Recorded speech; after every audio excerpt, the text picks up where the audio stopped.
આજે આપણે મોજેદરિયા ચેનલમાં ગામના ચોરે એટલે કે જ્યાં વડીલો બેસે અને શાંતિથી ટોટપ્પા મારીને વાતો કરતા હોય તે સ્તરે એક વડીલ બાપા દ્વારા જે સુંદર વાત કહેવામાં આવેલ છે કે જેમાં વધારો થાય એનો ભાવ ઘટે તે આપની સમક્ષ રજૂ કરું છું દ્રષ્ટાંત માટે. પહેલાં પરિવાર જ નહીં પણ બળદ પણ ભેગા રહેતા, એક જ ઘર ને એમાં બળદ ને બળદનું ખાવાનું બધું જ ભેગું, અને અત્યારે 7 થી 8 ઓરડા રૂમો હોય, બધું જ અલગ અલગ, એકમાં ચારો ભરવો, એક જગ્યામાં ખાણખોર ભરવો, બધું જ અલગ અલગ. પહેલાં તો બધું ભેગું જ, આગળ એવી સ્થિતિ હતી. અને ફળિયામાં કોઈ દિવાલ જ નહીં, ખુલ્લા ફળિયા, એકબીજા આવતા જતા ને હસી પ્રેમથી વાતો કરતા. અત્યારે તો દિવાલો થઈ ગઈ, બોલા થઈ ગયા.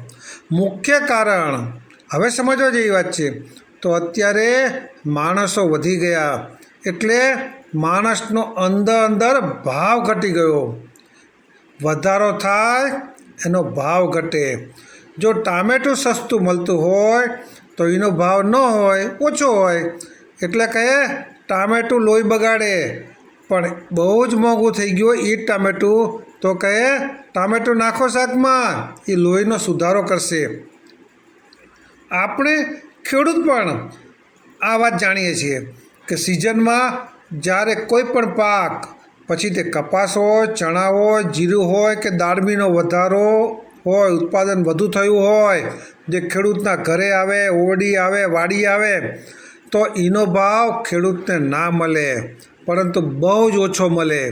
પણ એનો જ ભાવ, એનો જ ઉતારો જ્યારે બહુ ઓછો આવ્યો હોય ત્યારે એનો ભાવ ખેડૂતને ધાર્યા કરતાં પણ સારો મળે છે.